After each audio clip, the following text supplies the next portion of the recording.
Welcome to lecture of programming fundamentals. इस lecture में हम इफ स्टेटमेंट की एक एग्जांपल देखेंगे, एक प्रॉब्लम लेंगे और उसको इफ स्टेटमेंट के साथ सॉल्व करने की कोशिश करेंगे।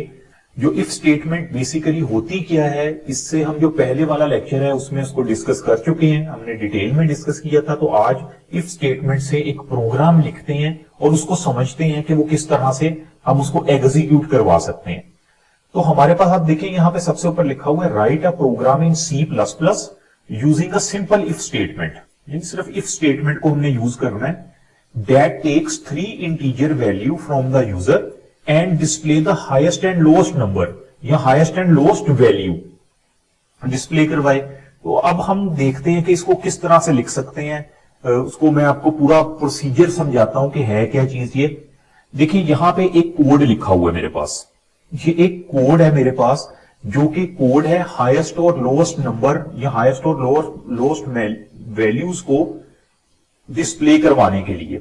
और हमने इसमें कहा है कि 3 integer value from the user से 3 इंटीजर वैल्यू ली जाए। 3 इंटीजर वैल्यू भी हो सकती हैं, 4 इंटीजर वैल्यू भी हो सकती हैं। वैसे ये जो यहाँ पे जो कोड लिखा हुआ है ना ABCD, तो इसका मतलब है हम 4 इंटीजर वैल्यू देंगे। आप इसको ABC कर लें, अगर D ना लिखें तो 3 वैल्यूज हो जाएंगी, उस पर डिपेंड करता है। तो अब कोड के हिसाब से यहाँ पे 3 लिखा है, मैं 4 कर देता हूं ताकि एग्जांपल मजीद क्लियर हो जाएगी। हम इसको 3 भी कर सकते हैं, 2 भी कर सकते हैं, 5 भी कर सकते हैं। तो मैंने यहां पे भी इसको 4 कर दिया, ठीक है। जो यूजर से 4 इंटीजर वैल्यूज लेगा और फिर उन चारों में से बताएगा कि कौन सी वैल्यू हाईएस्ट है और कौन सी लोएस्ट है। तो यहां तक तो हमें पता है कि हमने प्री प्रोसेसर डायरेक्टिव और मेन लिख दिया। अब देखें यहां पे मैंने लिखा इंटीजर ABCD मिन और मैक्स। इसका क्या मतलब? अब मैं ये कहना चाह रहा हूं कि मेमोरी में मेरे पास एक स्पेस रिजर्व हो जाए, एक वेरिएबल की जिसका नाम हो A, एक ऐसे ही स्पेस रिजर्व हो जाए एक वेरिएबल की जिसका नाम हो B, एक स्पेस रिजर्व हो वेरिएबल की जिसका नाम होगा C, और एक स्पेस हो वेरिएबल की जिसका नाम होगा मिन। क्योंकि हम मिनिमम हमने मिनिमम और मैक्सिमम वैल्यू जो है वो डिस्प्ले करवानी है ना, मिन। और इसी तरह एक स्पेस एलोकेट हो जाए जिसका नाम हो मैक्स।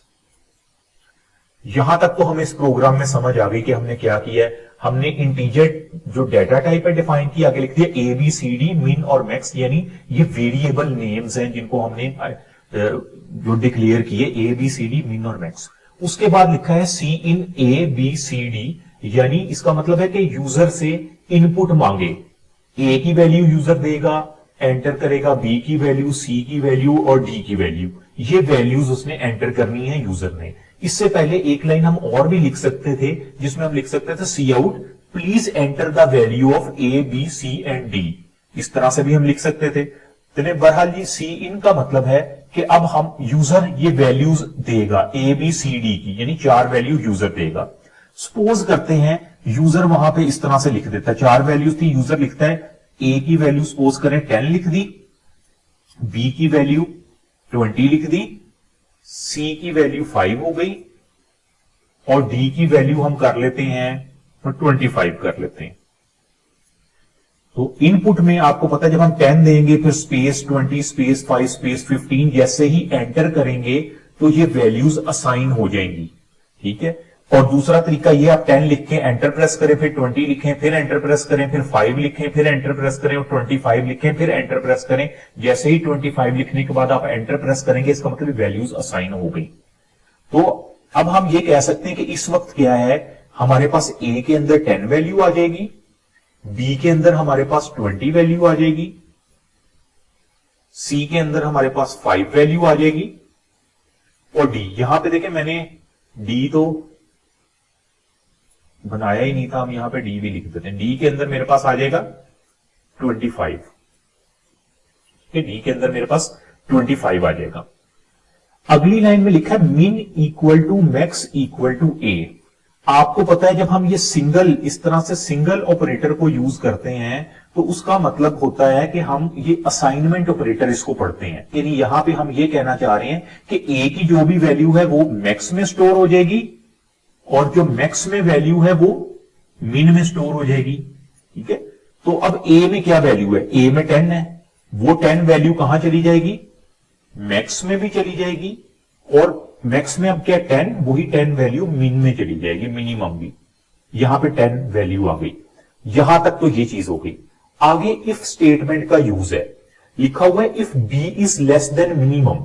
बी क्या है 20, ए क्या है 10, यानी बी 20 से कम तो नहीं है, इसका मतलब कंडीशन पूरी नहीं हुई। क्रॉस मैंने लगा दी, ये कंडीशन पूरी नहीं हुई। अगर कंडीशन पूरी होती तो ये चीज होनी थी, मिन इक्वल टू बी हो जाना था, कंडीशन ही पूरी नहीं हुई। उसके बाद आगे आ जाते हैं। आगे लिखा हुआ है if C is less than मिन।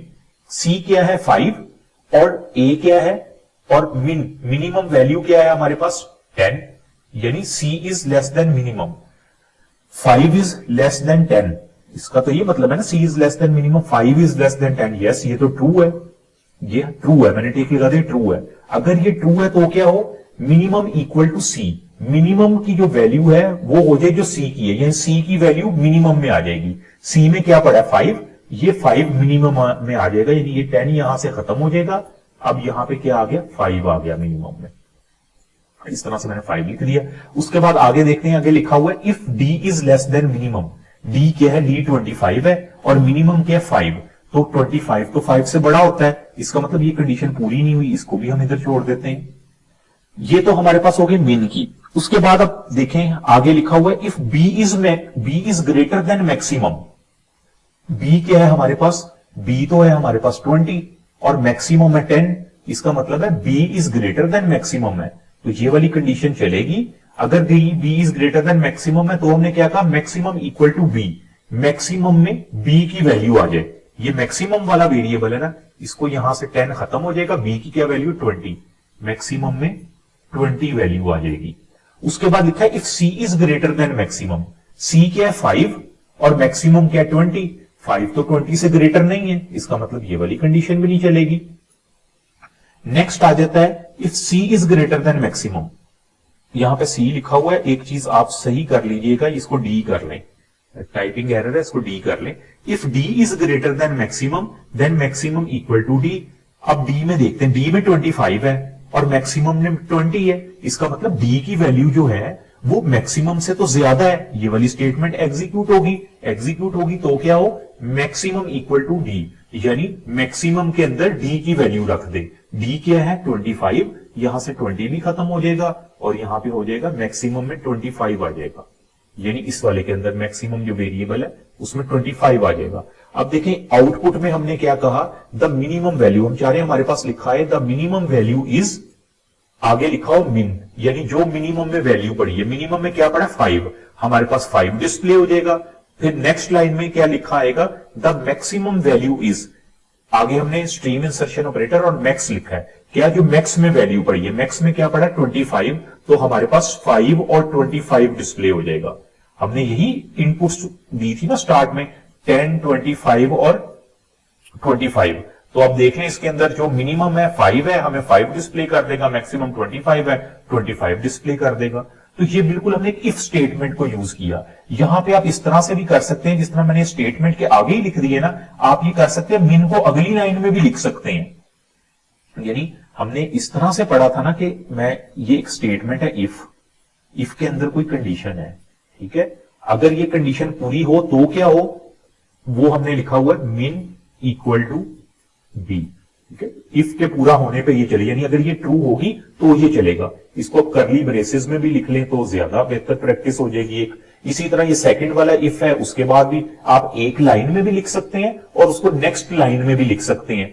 तो ये बेसिकली हमने एक एग्जाम्पल देखी कि हमने 4 वैल्यूज ABCD, हमने 4 वैल्यूज जो है वो यूजर से एज अ इनपुट ली और फिर उन 4 वैल्यूज में से एंड पे डिस्प्ले करवाया कि जो 4 वैल्यूज एंटर की गई हैं उनमें से मैक्सिमम कौन सी है, मिनिमम कौन सी है। और जरूरी नहीं 4 वैल्यूज हो, आप 4 की बजाय 10 वैल्यूज ले लें, 20 ले लें, 30 ले लें, जितनी भी वैल्यूज हो उसमें ये मिनिमम और मैक्सिमम हमें बताया जाएगा कि क्या है। तो ये एक एग्जाम्पल थी इफ स्टेटमेंट की कि किस तरह से हम इफ स्टेटमेंट को प्रैक्टिकली यूज कर सकते हैं। Thank you.